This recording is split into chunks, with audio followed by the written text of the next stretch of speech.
The great station hung in the darkness above Kepler 442b like a silver wheel spinning slowly against the stars. Inside its largest chamber, representatives from 12 different alien species gathered around a circular table that glowed with soft blue light. The air hummed with tension as translators worked to convert dozens of different languages into something everyone could understand. Commander Vresh of the Vrelnoth stood at the center podium. His long body, covered in green chitinous armor, clicked and scraped as he moved. His large black eyes swept across the assembled aliens, making sure everyone paid attention to his words. "We are here to discuss the human problem," Vresh announced, his mandibles clicking together with each word. "For 87 standard years, humanity has traveled through our galaxy. In that short time, they have spread like a disease. 43 star systems now belong to them. They show no signs of stopping." Murmurs rippled through the chamber. Some aliens nodded their various heads in agreement. Others shifted nervously in their seats, their skin changing colors or their tentacles coiling tighter. Vresh activated the holographic display. Images of human colonies appeared above the table, spinning slowly for all to see. Ships of war, massive space stations, mining operations that stripped asteroids down to nothing. Cities that sprawled across entire continents. "Look at what they have accomplished in less than a century," Vresh continued. "Most species take 10,000 years to achieve such expansion. The Vrelnath took 15,000. The Quillian Collective took 20,000. Humanity has done it in less than 100. A member of the Quillian Collective, a floating jellyfish-like creature, pulsed with worried yellow light. "Their technology advances too quickly. Our scientists study their progress and find it disturbing. They do not follow normal development patterns." "That is correct," Vresh said. "When they discovered faster-than-light travel, they were still fighting wars on their home planet. They had barely unified their own species, yet they reached the stars. They brought their conflicts with them. Their military innovations have grown more in 1 century than ours have in 10 millennia. The chamber filled with the sounds of concern. Chirps, clicks, whistles, and low rumbles echoed off the walls. Vresh waited for silence before continuing. "But it is not just their expansion that worries us," he said, his voice dropping lower. "It is their nature. Humanity is aggressive. They are territorial. They form emotional attachments that cloud their judgment. They make decisions based on feelings rather than logic. They are unpredictable in ways that make them dangerous." He showed more images. Humans in combat armor, weapons that could crack planets, battle fleets arranged in formation, historical records of human wars where millions died over concepts like honor, revenge, and pride. They fight each other over resources, over beliefs, over insults, Vresh explained. If they cannot live peacefully with their own kind, how can we expect them to live peacefully with us? Already we have reports of conflicts in border regions. Human traders who refuse to follow established protocols, human explorers who enter restricted zones, human colonies that ignore environmental regulations. The representative from the moth world Concordat, a being that looked like a large insect with crystalline wings, raised one limb. "What do you propose, Commander Vresh?" Vresh's mandibles spread wide, showing rows of sharp teeth. "I propose that we vote on the human question today. We have 2 options. First, containment. We quarantine all human-controlled systems and prevent any further expansion. We blockade their space and enforce strict limitations." "And the second option?" asked the Moth World representative, though everyone already knew the answer. "Extermination," Vresh said simply, "a swift military action while they are still relatively weak. We eliminate the threat before it becomes impossible to control. It would be merciful, quick. We could preserve some of their culture and genetic material for study, but the species itself would end." The chamber exploded with noise. Half the representatives seemed to support the idea. The other half showed various signs of distress or disagreement. Arguments broke out across the table as species debated the morality and practicality of genocide. Through all the chaos, one being remained perfectly still. Ambassador Kael'thar of the Zanari sat in his chair like a statue carved from stone. His reptilian body was covered in scales that slowly shifted through different colors, a sign of deep thought among his people. His large golden eyes watched everything without blinking.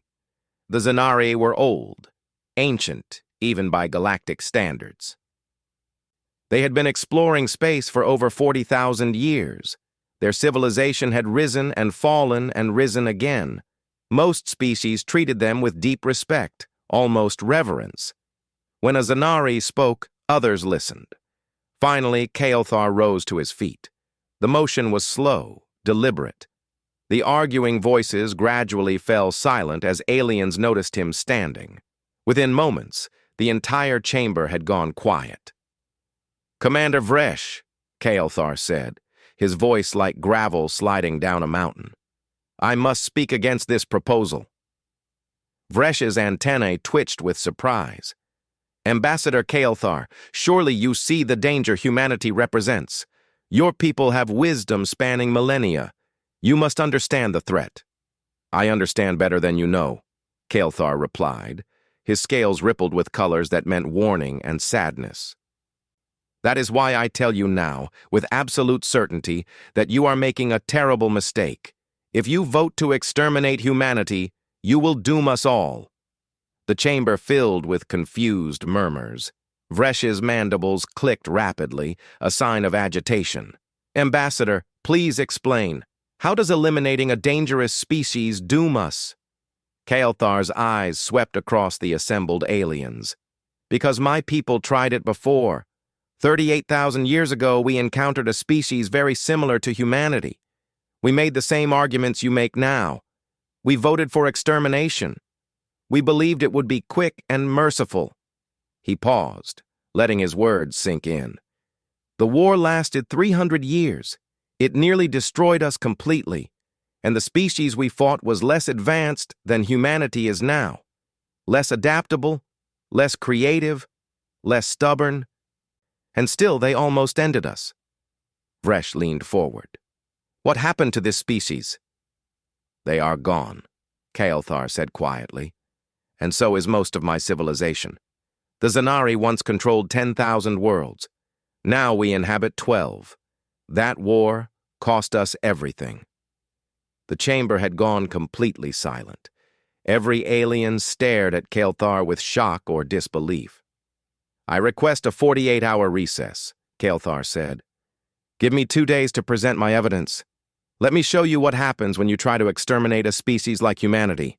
Let me show you why you should be very, very afraid of making them your enemy." Vresh looked around the chamber, gauging the reactions of other representatives. Finally, he nodded slowly. "Very well, Ambassador. The Council will reconvene in 48 hours. You will have the floor to present your case." Kael'thar bowed his head in gratitude. As the other aliens filed out of the chamber, he remained standing, staring at the holographic images of human colonies still spinning above the table. His scales slowly turned to the color of deep fear, a shade most Zanari rarely displayed. He had 2 days to save 2 species from destroying each other, 2 days to share a story his people had tried to forget for 38,000 years, 2 days to convince the galaxy that mercy was not weakness, but wisdom. The clock was already ticking. 48 hours later, the council chamber filled once more. Every representative returned to their seats, curiosity written across their alien features. Word had spread throughout the station about Kael'thar's cryptic warning. Species that normally paid little attention to council proceedings now watched through live feeds, eager to hear the ancient Zanari's tale. Kael'thar stood at the center podium where Vresh had stood 2 days before. The Vrelnath commander sat in his seat now, mandibles clicking softly with impatience. He clearly believed this was a waste of time, but protocol demanded he allow the testimony. "Thank you for returning," Kael'thar began. His scales showed the color of respect mixed with sorrow. I know many of you think I am being overly cautious. Some believe I am simply too old, too set in ancient ways to see the obvious threat humanity poses. But I ask you to hear my story before making your judgment. He activated the holographic display. An image appeared showing a younger galaxy, stars in different positions. The spiral arms arranged slightly differently than they were now. 38,000 years ago, the Zanari Empire was at its height. We controlled 10,000 star systems. Our fleets numbered in the millions. Our technology was the most advanced in the known galaxy. We were proud, powerful, confident that nothing could threaten us. The image shifted to show a planet. It looked remarkably similar to Earth, with blue oceans and green continents. Cities sparkled on the night side. This was Kyrath Prime, Kael'thar said, home to a species we called the Kyrath. When our exploration fleets discovered them, they had just begun exploring their own solar system, primitive by our standards. They had sent small colonies to their neighboring planets and moons.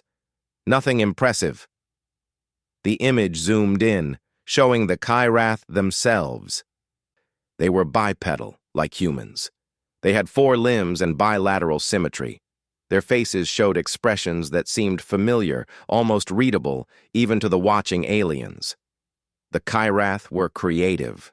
Kael'thar continued. They told stories. They made art. They felt strong emotions, and let those emotions guide their decisions. They formed bonds with each other that went beyond mere biological imperatives. They dreamed of exploring the stars and meeting other intelligent life. Vresh interrupted, his mandibles clicking sharply. They sound like primitives. Why did your people see them as threats? Kael'thar's scales flashed with dark colors, remembering. Because they were also stubborn, aggressive when threatened. They had fought countless wars among themselves, always over abstract concepts we found difficult to understand. Honor, freedom, justice, pride. They would die for ideas rather than submit to superior force. He changed the image to show Kyrath military forces, soldiers in armor, warships bristling with weapons, fortifications built into mountains and underground.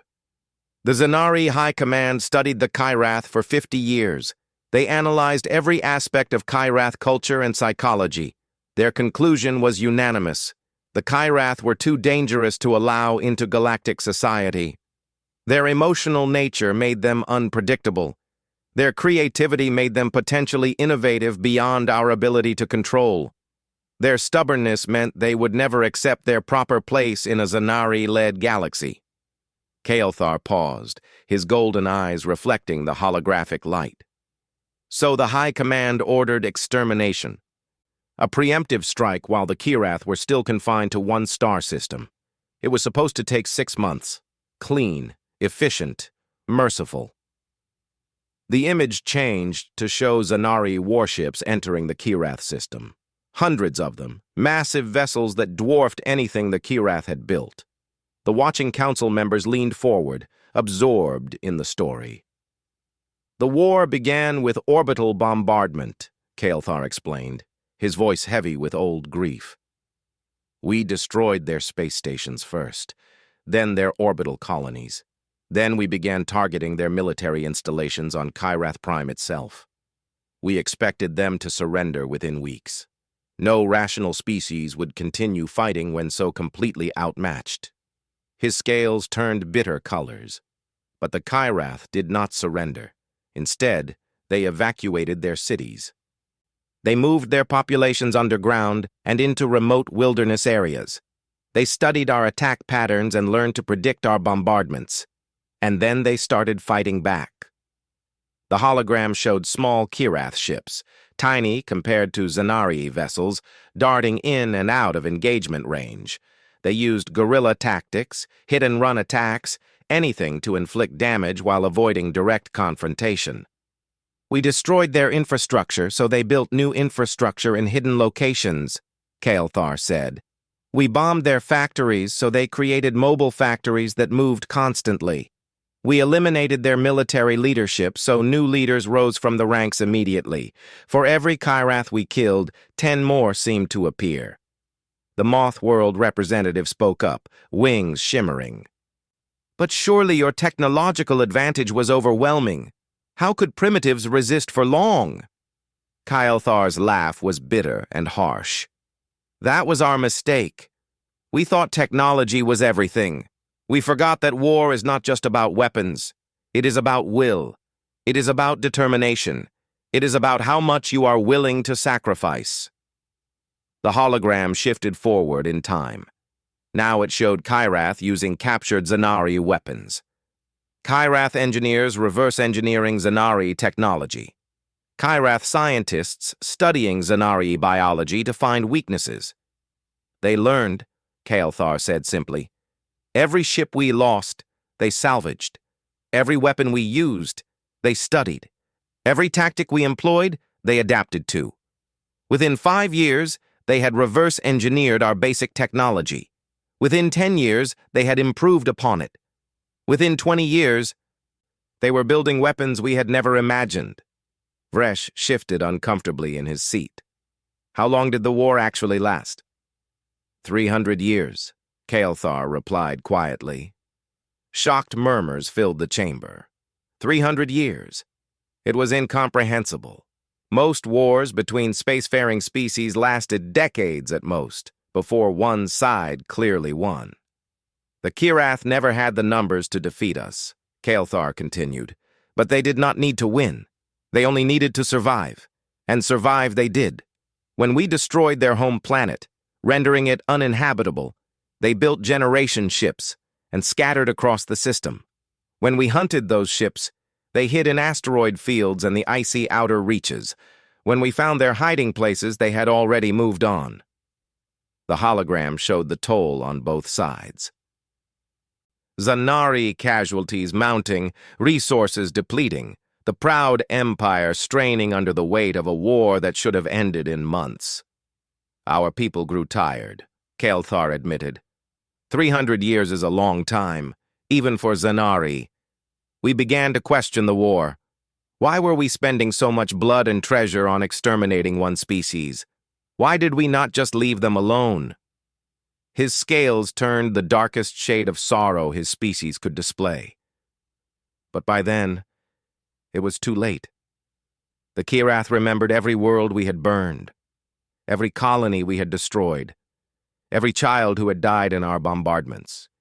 They did not want to be left alone anymore. They wanted revenge. The hologram changed to show something new. Microscopic machines, countless trillions of them, spreading across Zanari worlds like a plague. The Kirath had spent their last resources, their last scientists, their last hope on creating a weapon we could not defend against, Kael'thar said, his voice barely above a whisper. Nanomachines, self-replicating, programmed to target Zanari DNA specifically. They released it on 17 of our core worlds simultaneously. The watching aliens sat in stunned silence. The hologram showed Zanari cities falling silent, populations dying by the billions, an empire collapsing in months. We lost 99.8% of our population before our scientists could develop a counter-agent, Kael'thar said. 10,000 worlds reduced to 12. Trillions of Zanari dead. Our golden age ended in screaming and darkness. He turned to face Commander Vresh directly. And the Kyrath? They used everything they had to create that weapon. Their last scientists died at their workstations. Their last soldiers perished delivering it to our worlds. Their last survivors drifted in damaged ships with no resources left to sustain them. Both our species achieved mutual annihilation. Both of us nearly went extinct. And for what? Because we were afraid of what they might become. The chamber remained silent for a long moment. Finally, Vresh spoke, his voice subdued. Why have we never heard this story before? Because it is our greatest shame, Kael'thar replied. We erased it from galactic records. We forbade our own people from speaking of it. For 38,000 years we have tried to forget. But I remember. I was there.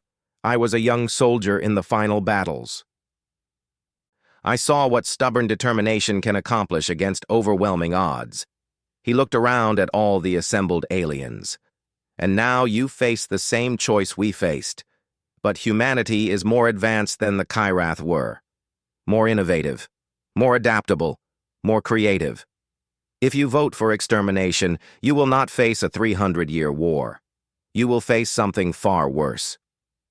Kelthar's scales turned to the color of absolute warning, a shade so deep and dark that several aliens gasped at seeing it. You will face a species that will chase you across the galaxy for generations. A species that will never, ever forgive.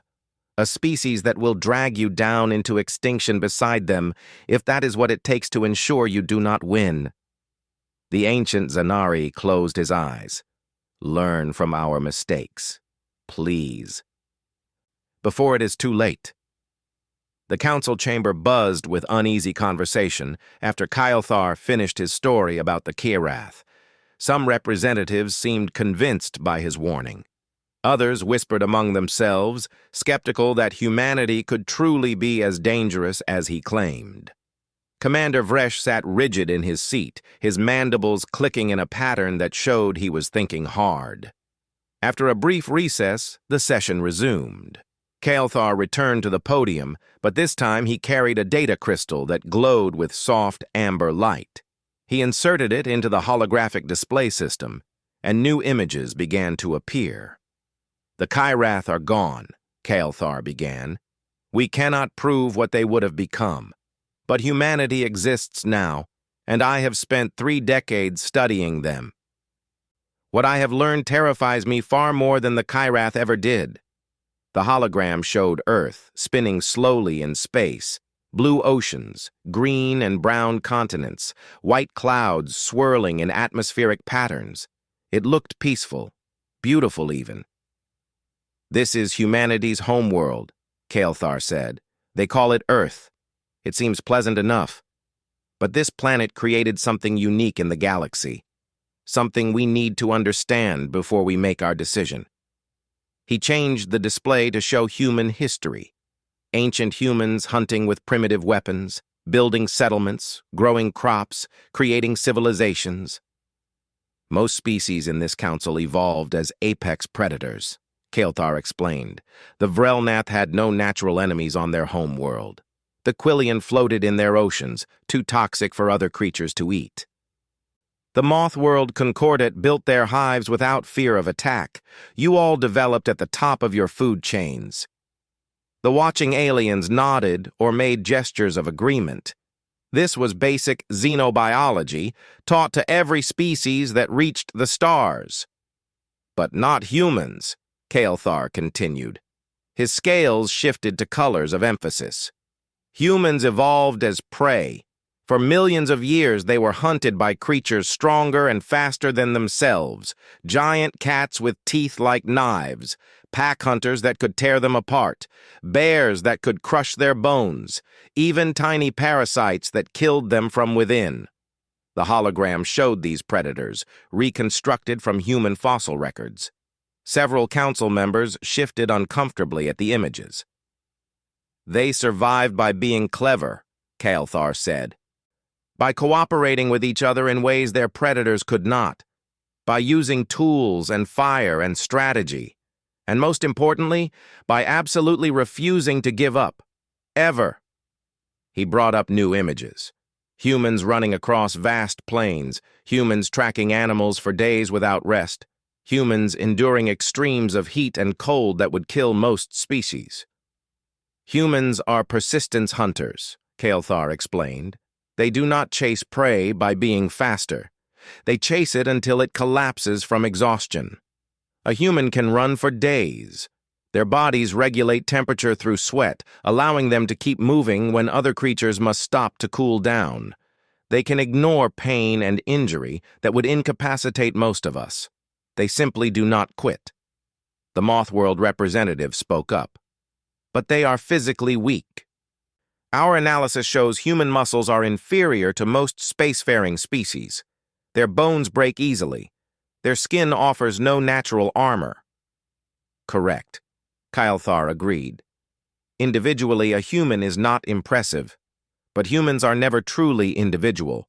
They form groups, families, tribes, nations, and when threatened, they unify in ways we find difficult to comprehend. The hologram shifted to show human wars. Ancient battles with swords and spears, medieval sieges of castles, modern warfare with guns and tanks and aircraft. The violence was shocking in its intensity. Humans have spent most of their history fighting each other, Kelthar said. But study how they fight. Study what they are willing to sacrifice. The display showed specific battles, humans defending positions against overwhelming odds. Soldiers throwing themselves on explosives to save their comrades, civilians refusing to surrender even as their cities burned around them. They have a concept they call spite, Kelthar explained. It means they would rather destroy everything, including themselves, than allow an enemy to claim victory. Their literature is filled with stories celebrating this attitude. Last stands, Pyrrhic victories, taking the enemy down with you. Commander Vresh leaned forward. You are describing madness, Ambassador. This proves they are too dangerous to exist.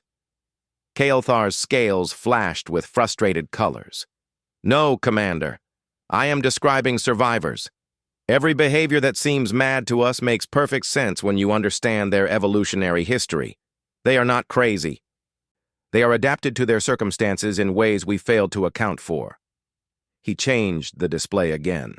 This time it showed human weapons, primitive stone tools, bronze swords, iron cannons, gunpowder explosives, chemical weapons, nuclear bombs. Look at their weapons development, Kelthar said. Look at how quickly they innovate when threatened. In their 20th century alone, they went from flying the first heavier-than-air aircraft to landing on their moon. 66 years. In that same century, they developed nuclear weapons capable of sterilizing their entire planet. The council chamber fell silent. The hologram showed mushroom clouds rising over human cities. The devastation was absolute. They used these weapons, Kelthar said quietly. Not in self-defense, not as a last resort. They used them to end a war more quickly. They killed hundreds of thousands of their own species to prove a point. He let that sink in before continuing. And then, after seeing what these weapons could do, they built more. Thousands more. Enough to destroy their civilization dozens of times over.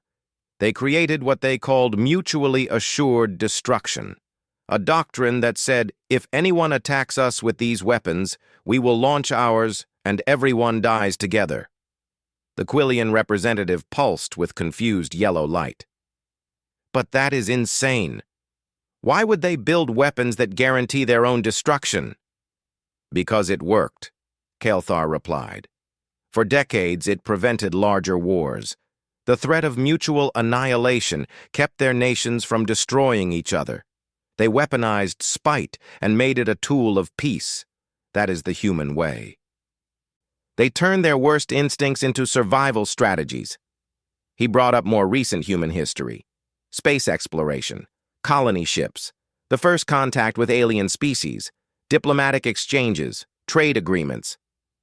They can be peaceful, Kelthar acknowledged. They can be cooperative and creative and kind, but only when they feel safe, only when they believe they have options besides total war. If you threaten their extinction, you will not face the cooperative humans. You will face the humans who built nuclear arsenals and aimed them at themselves. The hologram changed to show human biology in detail. Cardiovascular systems, muscular structure, nervous systems, endocrine responses. Study their stress response, Kelthar instructed. When threatened, humans experience what they call an adrenaline rush. Their heart rate increases. Blood flow redirects to muscles. Pain perception decreases. Time seems to slow down for them. They become capable of extraordinary feats of strength and endurance. He showed documented cases, humans lifting vehicles to save trapped children, humans fighting off predators despite severe injuries, humans surviving falls and accidents that should have been fatal. They are stubborn at a biological level, Kyle said. Their bodies are designed to keep going when all logic says they should stop, and their minds are even more stubborn than their bodies. The display shifted to show human culture. Art, music, stories, philosophy, science. But here is what truly makes them dangerous, Kael'thar said, his scales turning to warning colors again. They are creative. They imagine things that do not exist and then make them real. They dream of impossible victories and then achieve them through sheer determination. He showed human entertainment, movies about underdog victories, books about ordinary people doing extraordinary things, games where players overcome impossible odds through skill and persistence. Every human child grows up consuming stories about their species defeating superior enemies, Kael'thar explained, about rebels overthrowing empires, about survivors enduring apocalypses, about heroes sacrificing everything to save others. These are not just stories to them. These are instruction manuals. These are cultural values passed from generation to generation. Commander Vresh stood up, his voice sharp with frustration. So they tell stories about winning. So what? Stories do not defeat warships. Kael'thar turned to face him directly. The Kyrath told similar stories, Commander, and those stories kept them fighting for 300 years. Those stories helped them survive when all logic said they should have died. Those stories inspired them to create the weapon that nearly destroyed my entire species. He gestured at the hologram, which now showed a comparison between the Kyrath and humanity, side by side. The similarities were striking. Humanity is everything the Kyrath were, but more so, Kael'thar said. More creative, more adaptable, more technologically advanced, more numerous. And they have something the Kyrath never had. They have already proven they can cooperate with alien species when treated with respect. The hologram showed human ambassadors meeting with various alien races, trade agreements being signed, joint scientific projects, cultural exchanges, peaceful coexistence. We have a choice, Kael'thar said. We can make humanity our enemy and face centuries of war that will devastate us all. Or we can make humanity our partner and benefit from their creativity and determination. He looked around at all the assembled representatives. But if you choose war, understand what you are choosing. You are choosing to fight a species that would rather die than surrender. A species that will chase you across the galaxy for revenge. A species that will sacrifice everything to ensure you do not win. Kael'thar's scales turned to the deepest shade of warning. The Kyrath fought us to mutual destruction, and humanity is far more dangerous than the Kyrath ever were. If you attack them, they will not just fight back. They will make sure you regret it for whatever brief time your civilization has left. The ancient Zanari paused, letting his words echo through the silent chamber. That is the human factor. That is what you need to understand before you vote. Proceed if you wish, but proceed knowing exactly what kind of enemy you are creating. The council chamber felt different on the third day of testimony. The air seemed heavier somehow, charged with tension. Kael'thar's warnings about the Kyrath and his analysis of human nature had shaken many representatives, but Commander Vresh and his supporters remained unconvinced. They needed more than history lessons and cultural analysis. They needed proof. Vresh stood at his seat, mandibles clicking with aggressive emphasis. Ambassador Kael'thar, your stories are compelling. Your analysis of human psychology is thorough, but you speak in theories and possibilities. You tell us what might happen, what could happen. We need evidence. We need proof that humanity poses the specific threat you claim. Murmurs of agreement rippled through the chamber. Several representatives gestured their support for Vresh's position. They wanted concrete data, not warnings based on ancient history. Kael'thar had expected this. His scales shifted to colors of grim determination as he approached the podium once more. "You want proof, Commander? Very well. For the past 15 years, the Zanari Strategic Studies Institute has been running simulations, war games. We have modeled various scenarios of conflict with humanity using everything we know about their capabilities, psychology, and behavior patterns." He activated the holographic display. A new interface appeared, showing complex mathematical models and probability trees that branched in thousands of directions. "These are not simple computer predictions," Kael'thar explained. "We used the most sophisticated simulation technology available. We incorporated actual human military doctrine, studied their historical conflicts, analyzed their strategic thinking. We even hired human consultants, though they did not know the true purpose of our research." The watching aliens leaned forward with interest. This was the kind of evidence they understood. Numbers, probabilities, data. "We ran thousands of scenarios," Kael'thar continued. "Different attack vectors, different technological advantages, different political situations. I will show you 4 scenarios that represent the most likely outcomes of conflict with humanity." The hologram changed to show Earth surrounded by warships, hundreds of them, their weapons targeting the planet below. "Scenario 1, Kael'thar announced. "Orbital bombardment of Earth, complete destruction of their homeworld. We assumed attacking forces would have 3-to-1 technological superiority and numerical advantage." The simulation began to play. The alien fleet opened fire, raining destruction on Earth's surface. Cities disappeared in nuclear fire. Oceans boiled. The atmosphere began to burn. But even as Earth died, human ships scattered outward from the planet. Thousands of vessels fleeing in every direction. Colony ships, military vessels, civilian transports, all carrying survivors, genetic banks, technology, and knowledge. Human response was immediate evacuation of critical personnel and resources, Kael'thar narrated. They had contingency plans already in place for total planetary destruction. Within 6 hours of the attack beginning, over 2 million humans had escaped into deep space. The simulation fast-forwarded. Years passed in seconds. The scattered human ships established hidden bases in asteroid fields, on distant moons, in the empty spaces between stars. They began guerrilla warfare against the occupying forces. "The simulation ran for 200 standard years," Kael'thar said. "Human forces never achieved victory, but they never stopped fighting. Every time we located a base, they had already moved. Every time we destroyed a fleet, 2 more appeared elsewhere. The attacking species eventually withdrew due to unsustainable losses and resource depletion. Numbers appeared on the display. Casualty rates, resource consumption, economic impact. The cost of victory was staggering, even though the humans technically lost. Commander Vresh's mandibles twitched. They lost their homeworld. That is hardly a victory for them." "No," Kael'thar agreed. "But it was not a victory for the attackers either. And humanity survived. Diminished, but alive. Still fighting, still hating, still planning revenge."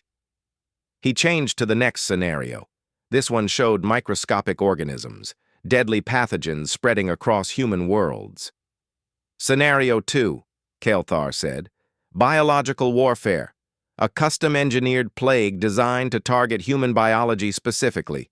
Highly lethal, extremely contagious. Resistant to known human medical technology." The simulation showed human populations collapsing. 50% mortality in the first year. Cities became graveyards. Colonies went silent. It looked like total victory. But then the simulation showed something unexpected. The human population began to recover. Not everywhere, not everyone, but certain groups showed immunity. Genetic variations that made them resistant to the plague. Human genetic diversity is remarkable, Kael'thar explained. They do not breed true like many species. Every human is slightly different genetically. The plague killed billions, but millions survived through random immunity. The simulation continued. 3 generations passed. The surviving humans had become completely immune, their genetics naturally selected for resistance. Meanwhile, human scientists worked feverishly to analyze the weapon used against them. Within 70 years, humanity had reverse-engineered the plague and created their own version, Kael'thar said grimly. But they improved it, made it more deadly, more versatile, able to target multiple species simultaneously. The display showed the counter-plague spreading through the alien species that had attacked them. The extinction-level retaliation was swift and merciless. Both species died, Kael'thar stated. Mutual extinction through biological warfare. The simulation gave humanity a 92% chance of successfully creating and deploying a counterweapon before their extinction was complete. The chamber had gone very quiet. Several representatives showed signs of distress, colors changing, tentacles writhing, wings fluttering nervously. Kael'thar moved to the 3rd scenario. This one showed human colonies surrounded by vastly superior alien technology, energy weapons that could vaporize ships, shields that deflected all human weapons, faster-than-light travel that made human vessels look like toys. Scenario 3, he announced. Complete technological superiority by the attacking force. Humans outmatched in every category. No possible direct military victory. The simulation showed initial human defeats. Fleets destroyed. Colonies captured. Conventional warfare becoming impossible. But then the scenario shifted. Humans began infiltrating alien society. Disguised as servants, traders, refugees. They studied their enemies from within. They learned languages, customs, technology. Humans are excellent at social engineering, Kael'thar noted. They manipulate, they deceive, they build relationships and exploit trust. Within 30 years, human agents had penetrated every level of enemy society. The simulation showed the results. Technology stolen, sabotage, assassinations. Humans turned enemy weapons against their creators. They hacked computer systems. They bribed officials. They seeded discord and rebellion among conquered populations. Timeline to technological parity through infiltration and theft, Kael'thar said. 30 to 50 years. After that, conventional warfare resumes, but now on equal terms. Commander Vresh shifted uncomfortably. Surely we could screen for human infiltrators. Could you? Kael'thar challenged. Humans are masters of imitation. They learn languages perfectly. They study behavior until they can mimic it flawlessly. They even undergo surgical modification to appear more like their targets. And they are patient. Some agents in the simulation remained deep undercover for decades, never revealing themselves until the perfect moment. He paused before continuing to the final scenario. His scales turned to colors so dark they seemed to absorb light. Scenario 4, Kael'thar said quietly. The worst case. Humanity united by existential threat. All internal conflicts set aside. All ethical constraints abandoned. Total war with nothing left to lose. The simulation that appeared made several council members gasp or recoil. It showed humanity unleashing horrors. Artificial intelligence weapons that learned and adapted faster than any organic mind could counter. Genetic plagues that could mutate and spread to multiple species. Nanomachine swarms that consumed entire planets. Kamikaze attacks on a civilizational scale, where entire colonies were converted into weapons and launched at enemy worlds. When humans have nothing left to lose, Kael'thar explained, they abandon all moral constraints. They weaponize everything. Their AI research, which they currently restrict out of fear of creating something uncontrollable, becomes a weapon they point at their enemies. Their genetic engineering, which they carefully regulate, becomes a tool for creating designer plagues. Their manufacturing capability, normally used for peaceful purposes, converts entirely to weapons production. The simulation showed the cascade of devastation. Attacking species found themselves facing threats they had never imagined. Weapons that thought for themselves. Diseases that evolved faster than cures could be developed. Attacks that came from everywhere and nowhere simultaneously. The simulation predicts a 73% probability that humanity would successfully develop and deploy a weapon capable of sterilizing all carbon-based life in the galaxy, Kael'thar said. His voice carried the weight of absolute conviction. Not just their enemies, everything. They would turn the galaxy into a lifeless void rather than allow their extinction. He looked around at the stunned council members. They call this concept the Great Filter. Humanity theorizes that the reason they found no other intelligent life in their region of space is because something destroys civilizations before they can spread. Some test, some trial, some cosmic filter that prevents dangerous species from reaching the stars. Kael'thar's scales flickered with emphasis. They have spent centuries wondering if they will be the species that finally passes through the filter, if they will be the ones who survive. And now you propose to become their filter, to become the test they must overcome. He gestured at the simulation still playing out, showing mutual destruction on a galactic scale. And I promise you, if you become their great filter, they will drag you through it with them. They will not go quietly into extinction. They will make sure that if they die, you die too. And they have the creativity, the determination, and the spite to actually accomplish it. The simulation ended. The hologram faded. Kael'thar stood in silence, letting the weight of what they had seen settle over the council. Commander Vresh remained standing, but his mandibles no longer clicked with confidence. His posture had changed, becoming less aggressive, more uncertain. "These are just simulations," Vresh said, but his voice lacked conviction now. "Theoretical models." "Yes," Kael'thar agreed, "but they are based on extensive analysis of human history, psychology, and behavior. The Zanari spent 15 years and considerable resources creating these models. We learned from our mistake with the Kyrath. We studied our enemy properly this time." He looked directly at Vresh. "The question you must ask yourself, Commander, is this.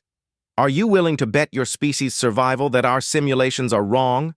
Are you confident enough in your military superiority to risk finding out what humanity is truly capable of when fighting for their very existence?" Kael'thar's scales turned to colors of solemn warning. "Because I have seen what a species like humanity can do when pushed to the brink. I watched my civilization fall, and I tell you now, with absolute certainty, that humanity is more dangerous than the Kyrath ever were. If you attack them, you will learn exactly how dangerous, and by the time you understand your mistake, it will be far too late to undo it." The chamber remained silent for a long time after he finished speaking. The evidence had been presented. The simulations had been shown. Now the council had to decide whether to heed the warning or ignore it. The vote would come tomorrow. The council chamber erupted in chaos the moment Kael'thar finished his presentation. Representatives shouted across the room in a dozen different languages. Some species were convinced by the simulations, their voices calling for caution and restraint. Others remained defiant, insisting that fear should not paralyze them from acting against a clear threat. Commander Vresh stood at the center of the storm, trying to restore order. His mandibles clicked loudly, creating a sharp sound that cut through the noise. Gradually, the chamber quieted enough for him to speak. "We will take a recess," Vresh announced. 3 days. Each delegation will discuss what we have heard and prepare for the final vote. We reconvene in 72 hours to decide humanity's fate." As the various representatives filed out, arguing among themselves, Kael'thar remained at the podium. His scales showed colors of exhaustion mixed with worry. He had given them everything he could: history, analysis, simulations, evidence. Whether it would be enough, he could not say. The 3 days passed like years. Throughout the station, delegations debated behind closed doors. Some called their homeworlds for guidance. Others ran their own simulations, trying to verify or disprove the Zanari data. The fate of humanity hung in the balance, and billions of humans on their distant worlds had no idea how close they were to extinction. On the 4th day, the council gathered for the final session. Every seat was filled. No one wanted to miss this historic vote. The chamber buzzed with tense energy as representatives took their positions. Commander Vresh called the session to order. "We have heard all testimony. We have reviewed all evidence. Now we must decide. But before we vote, I recognize that some representatives may wish to speak." Several aliens raised appendages or activated signals. Vresh called on them one by one. The Quillian representative spoke first, its bioluminescent body pulsing with uncertain colors. "My people have spent these 3 days in deep discussion. The Zanari evidence is compelling, but we question whether it is complete. Perhaps humanity is not as dangerous as predicted. Perhaps the simulations are too pessimistic. We believe the threat is real, but we are unsure if extermination is necessary." The Moth World Concordate representative was next. Her crystalline wings chimed as she spoke. "My hive has analyzed the data extensively. We find the historical parallel to the Kyrath particularly troubling. We do not wish to repeat the mistakes of the past. However, we also do not wish to allow a dangerous species to threaten galactic peace. We are conflicted." Other species spoke in turn.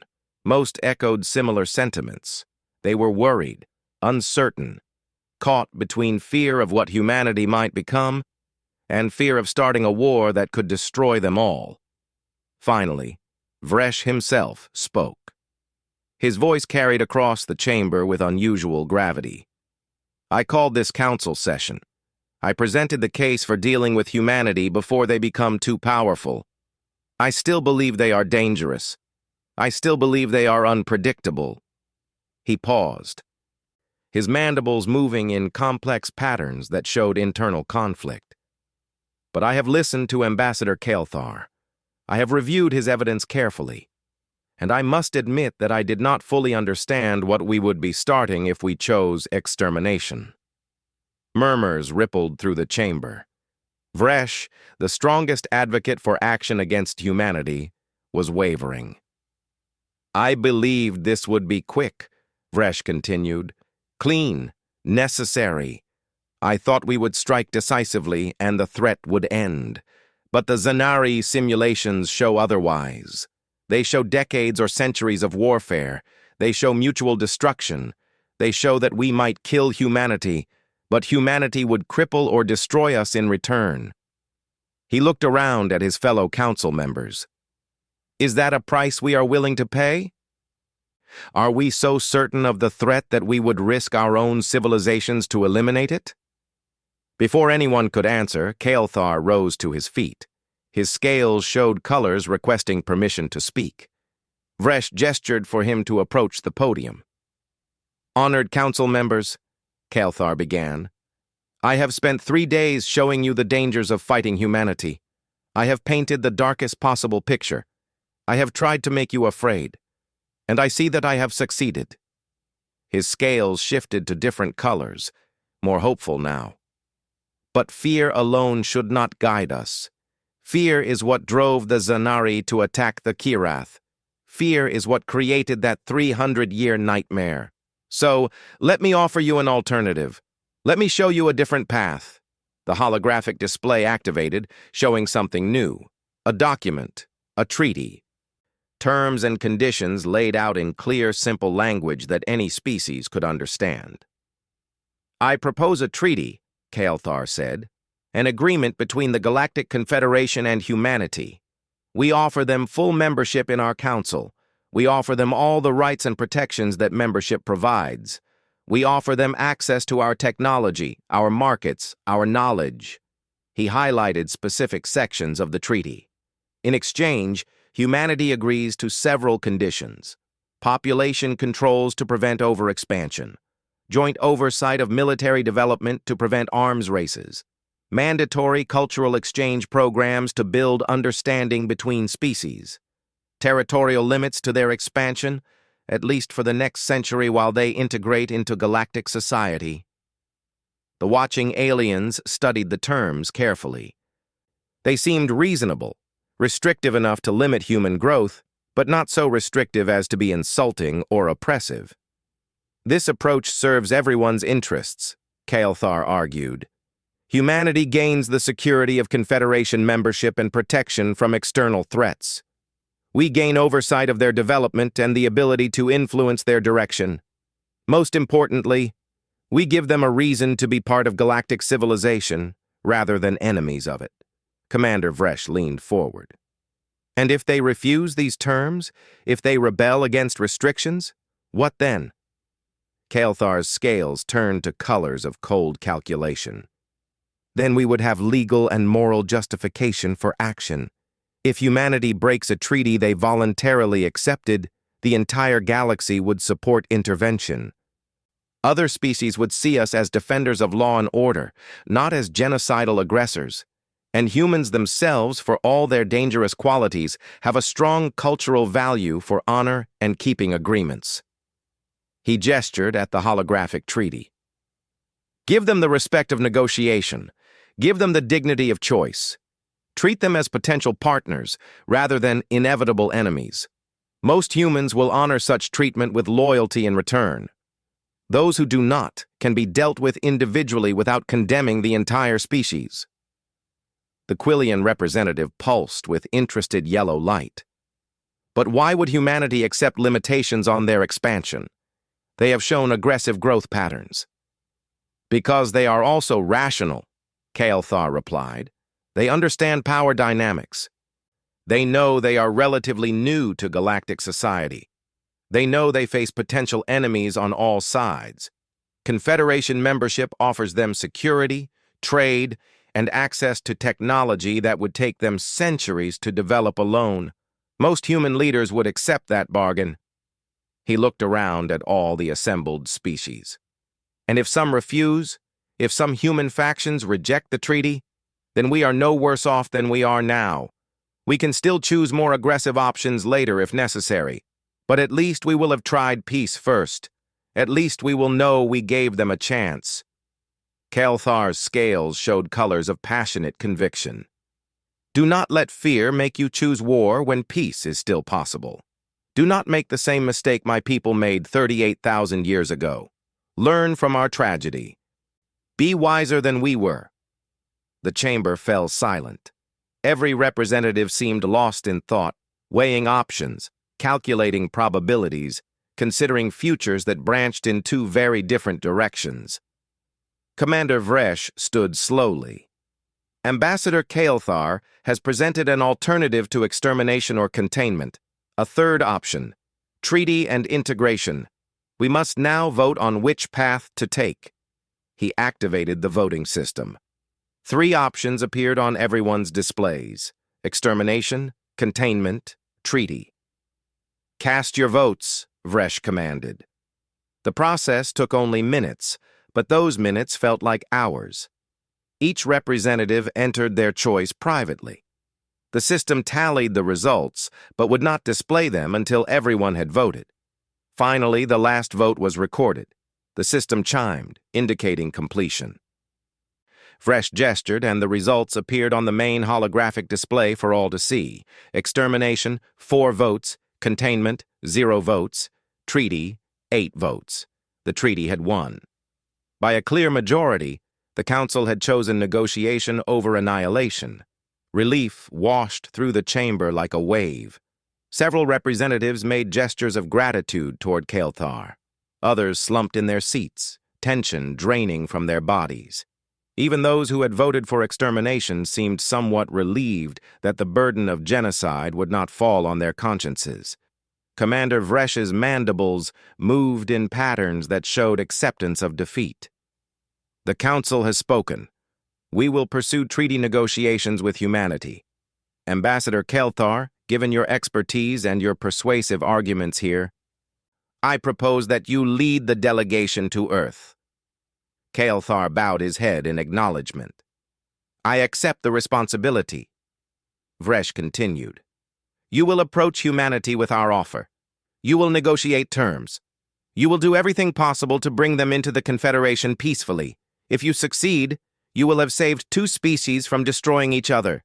If you fail... He did not finish the sentence. Everyone knew what failure meant. The war simulations, the mutual destruction, the end of civilizations. As the council session concluded and representatives began to depart, a young Zanari aide approached Kelthar. The aide's scales showed colors of curiosity and uncertainty. Ambassador, the aide asked quietly, do you truly believe humanity will accept the treaty terms? Kelthar was silent for a long moment, his ancient eyes staring at something beyond the chamber walls, something in the distance, something in the future. I do not know, he admitted finally. Humans are unpredictable, emotional. They make decisions for reasons we find difficult to understand. Some will see the treaty as an insult to their pride. Others will see it as necessary pragmatism. They may debate it for years. They may accept parts and reject others. They may surprise us completely. The aide's scales flickered with worried colors. Then why are you confident this will work? Kelthar turned to look at his young assistant. His scales showed colors of ancient wisdom mixed with fragile hope. Because I have studied humanity deeply, and I have learned something about them that gives me hope. They are not just warriors and survivors. They are also dreamers. He gestured toward the stars visible through the chamber's transparent walls. Humans have spent their entire history dreaming of the day they would meet other intelligent life, wondering if they were alone in the universe, hoping to find friends among the stars. Yes, they are dangerous. Yes, they are capable of terrible violence, but they are also capable of great compassion and cooperation when given the chance. The aide still looked uncertain. But what if you are wrong? What if they choose violence? Then we will face the consequences, Kelthar said simply. But I would rather face those consequences knowing I tried peace first, that I gave them the respect of negotiation, that I treated them as potential allies rather than inevitable enemies. He began walking toward his quarters, where he would prepare for the long journey to Earth. The aide followed, still asking questions. Ambassador, one more thing. If humanity accepts the treaty, if they join the Confederation, what happens then? Will they truly be satisfied with limitations on their expansion? Kelthar paused at the threshold of his quarters. His scales rippled with colors that might have been amusement. No, probably not. Humans are ambitious. They will push against boundaries, test limits, argue for exceptions. They will be difficult partners, constantly seeking more freedom, more territory, more influence. Then why offer them the treaty at all? The aide asked, confused. Kelthar's scales showed colors of something almost like joy. Because difficult partners are better than deadly enemies. Because the energy they spend arguing with us in council chambers is energy they are not spending building doomsday weapons. Because if we give them a voice in galactic governance, they will use that voice to change things, yes, but to change them through laws and agreements rather than war and destruction. He looked back at the aide one last time before entering his quarters. Besides, I have read their literature. I have studied their stories. Humans love tales of unlikely friendships, of former enemies becoming allies, of choosing cooperation over conflict. They have thousands of stories teaching that message to their children. Perhaps that is the real secret. Not that humans are dangerous, but that they might actually convince us to be better than we are. The door closed, leaving the aide standing alone in the corridor. contemplating the future that hung balanced on the edge of a knife. Kael'thar sat in his quarters, preparing for the journey to Earth. He was old, even by Zanari standards. He had seen the worst of what war could accomplish. He carried the weight of 38,000 years of regret. But as his ship prepared for departure, as he looked at the data about humanity one more time, he felt something he had not felt in millennia. Hope. Genuine, fragile, precious hope that perhaps this time things could be different. Perhaps this time wisdom would triumph over fear. Perhaps this time two species could meet and choose friendship over destruction. Perhaps this time the galaxy could be better. His ship launched, carrying him toward the small yellow star where humanity waited, unaware of the choice that had been made. Unaware of how close they had come to extinction, unaware that an ancient alien ambassador was coming to offer them either salvation or one last chance before the galaxy turned against them.